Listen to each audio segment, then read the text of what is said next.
quem reclamasse. Claro. Pois, isso é o drama que vamos ter, mas no dia em que damos os transportes... Okay, atenção. Tens razão. Atenção. Tá, podemos falar à vontade, não é? Direita, mais atenção. Isso. Atenção e... Ação. Sr. Presidente, muito obrigado por nos receber aqui hoje, nesta vista maravilhosa de Gaia. Sr. Presidente que acumula a presidência da Câmara Municipal de Gaia com a presidência da Junta Metropolitana do Porto. E é nessas dupla qualidade que eu queria falar neste périplo que estou a fazer de norte a sul do país, para perceber que país temos, que interior temos, que litoral temos e se existe de facto esta dicotomia entre interior e litoral. E a primeira pergunta, muito concretamente, é qual é o papel das áreas metropolitanas, e neste caso a que lidera, nesta dicotomia interior e litoral, e de que forma é que pode ajudar a mitigar ou não a interioridade ou o mal da interioridade que muito se fala? Bom, em primeiro lugar, obrigado e parabéns pela iniciativa. Nós começamos por ter um problema na área metropolitana do Porto, que é quando falarmos da interioridade, parece que estamos a falar de uma dicotomia entre a área metropolitana e o resto da região. E, na verdade, dentro da área metropolitana do Porto, nós temos, neste momento, conselhos que permitem uma reflexão sobre o que é a própria área metropolitana, o seu futuro, a forma como foi constituída originalmente, porque nós temos dentro da área metropolitana concelhos que têm indicadores que estão mais próximos de muitos concelhos do interior, da dita baixa densidade, do que da cidade do Porto ou da cidade de Vila Nova de Gaia. Isso não é em si mesmo um problema que tem que se resolver, mas é um problema com que temos que contar nos momentos em que se fazem alguns debates estratégicos dentro da área metropolitana. Quando tratamos dos transportes, é para todos evidente que o problema dos transportes na ligação Porto-Gaia ou na ligação Porto-Matosinhos não tem que ver com o tipo de pendularidades que temos com Arouca ou que temos com Valdecambra. Portanto, há aqui uma primeira questão, que é o próprio debate que a área metropolitana faz já está, de alguma forma, contaminado pelo facto de, internamente, já vivenciarmos uma parte desse problema. E em que é que isso tem permitido que a área metropolitana seja mais ágil ou menos ágil? Em primeiro lugar, tem-nos permitido, enquanto cidades maiores, ser fator de compensação das cidades mais interiores da área metropolitana. Vê-se isso nos transportes, na própria distribuição do quadro comunitário, quando a negociação se faz ao nível dos PDCTs metropolitanos, há uma disponibilidade dos municípios grandes para olharem de maneira diferente para... Mas, em contrapartida, temos que solicitar também uma espécie de majoração da reflexão que se faz em alguns âmbitos, onde claramente o problema das cidades grandes se opõe, entre aspas, ao problema ou à ausência de problema nas cidades do interior. O exemplo dos transportes é talvez o mais evidente de novo, mas podíamos aqui falar da habitação.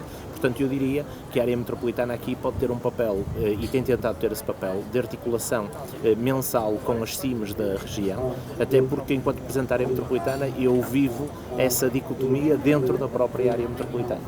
E já agora, sendo eu da área metropolitana de Lisboa, a outra grande área metropolitana, de que forma é que vê a articulação entre estes dois grandes macropolos do país? O país vive muito em cima destes dois polos, e que articulação é que existe e de que forma é que estes dois polos podem também sinergicamente atuar para mitigar os problemas que já percebemos que dentro da área metropolitana do Porto isso existe, mas ao nível, à escala nacional, de que forma é que esta articulação existe?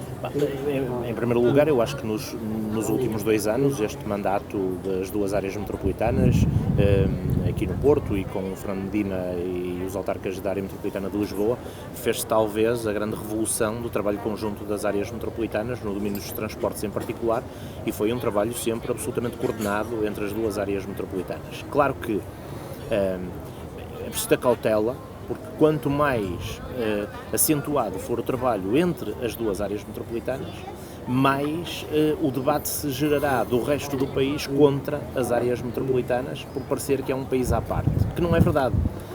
Quando nós tratamos dos transportes, do passo único, do financiamento dos transportes, nós na verdade estamos a reconhecer que o problema dos transportes em Sintra, ou em Cascais, ou em Lisboa, ou em Matosinhos, em Gaia ou no Porto, é bem diferente do problema dos transportes em Freixo Espada à Cinta ou em Sernancelho.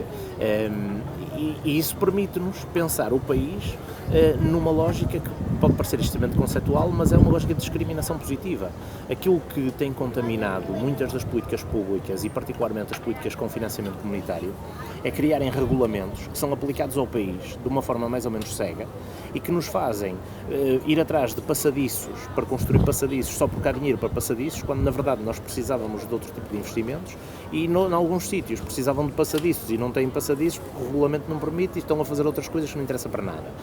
Tem levado, porventura, a que o quadro comunitário seja insistentemente um quadro comunitário em cima do ciclo da água, a financiar o ciclo da água consecutivamente e a fazê-lo de uma forma que já começa a ser uma forma contraditória, ou seja, nós hoje começamos a ter investimento discutido nas áreas metropolitanas para a renovação de infraestruturas de água e de saneamento que estão claramente obsoletas, ou estão obsoletas porque estão desgastadas, ou estão obsoletas porque a pressão da água já não chega para cima do terceiro andar, porque entretanto as condutas não foram pensadas para tal, e no interior estamos com problemas sérios de pessoas que acham que se resolve o problema de duas casas lá no cimo do monte, criando 5 km de conduta de saneamento para lá chegar. Portanto, nós precisamos muito de reforçar o papel das áreas metropolitanas, mas sempre num diálogo com o resto do país e com estruturas, as CIMs do resto do país, para que se perceba que não se está a pedir tratamento de exceção, está a pedir-se tratamento de discriminação positiva, porque da mesma forma que aceitamos as políticas de interioridade como catalisador de desenvolvimento nas zonas mais de baixa densidade, tem que ser percebido que as zonas urbanas vivem problemáticas próprias, têm que ser consideradas também como próprias. Tocou agora num ponto... Só que o teu microfone está a descer.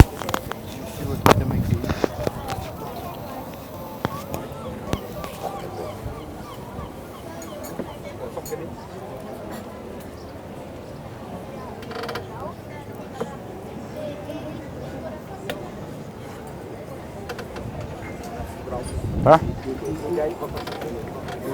1, 2, 1, 2.